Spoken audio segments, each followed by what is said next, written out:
বিশেষ ঘোষণা, ৫১তম মাদারপাড়া ফকির সাহেব হুজুরের জলসা ২০২৬।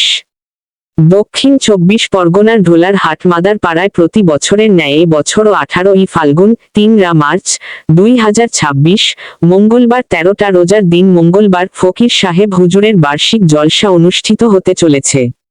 এ বছর জলসার সময়সূচিতে বিশেষ পরিবর্তন আনা হয়েছে।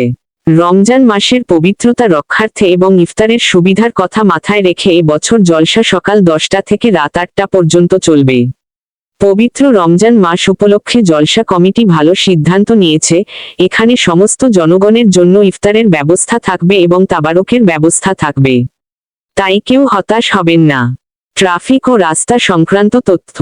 জলসার বিপুল জনসমাগমের কারণে ঢোলা ৩ মাথা থেকে মাদারপাড়ার পোল পর্যন্ত মেইন রাস্তা সকাল ১০টা থেকে রাত ৮টা পর্যন্ত বন্ধ থাকতে পারে। বিকল্প রাস্তা ব্যবহারের বলে দেওয়া হতে পারে। বিশেষ আকর্ষণ ও ব্যবস্থাপনা। রমজান মাস উপলক্ষে জলসা প্রাঙ্গণে ইফতার এবং আগত জনগণের জন্য তাবারকের সুব্যবস্থা রয়েছে। হিন্দু মুসলিম নির্বিশেষে গ্রামবাসী এবং ঢোলার হাট থানার পুলিশ প্রশাসন এই অনুষ্ঠান সফল করতে পূর্ণ সহযোগিতা করবে। দর্শনার্থীদের জন্য জরুরি নির্দেশনা। হাজার হাজার মানুষের ভিড় লোকের ভিড় হয়, তাই মা ও বোন, ভাই ও বাপেরা সাবধানতা বজায় রাখবেন।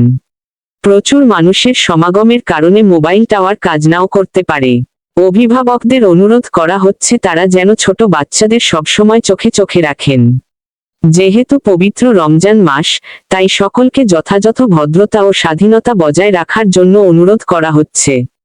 নিরাপত্তা ও শৃঙ্খলা বাহিনী ঘোরাঘুরি করবে জলসা প্রাঙ্গণে ও অলিগলিতে। ঢোলার হাট থানার পুলিশ টহলে থাকবে। ওই দিনে কোনো ছেলে বামিয়ে অশালীন আচরণ করলে বা নিয়ম ভঙ্গ করলে পুলিশ ১০টা থেকে রাত ৮টা পর্যন্ত ক্যাম্পে আটকে রাখতে পারে, তাই সাবধানতা বজায় রেখে চলাচল করবেন। ঠিকানা: সাউথ ২৪ পরগনা, রামগঙ্গা রোড, ঢোলার হাট থানার কাছে। সবাইকে অনুরোধ, জলসার সময় পরিবর্তনের বিষয়টি সবাইকে জানাতে এবং যানজট এড়াতে এই ভিডিওটি বেশি বেশি শেয়ার করে দিন।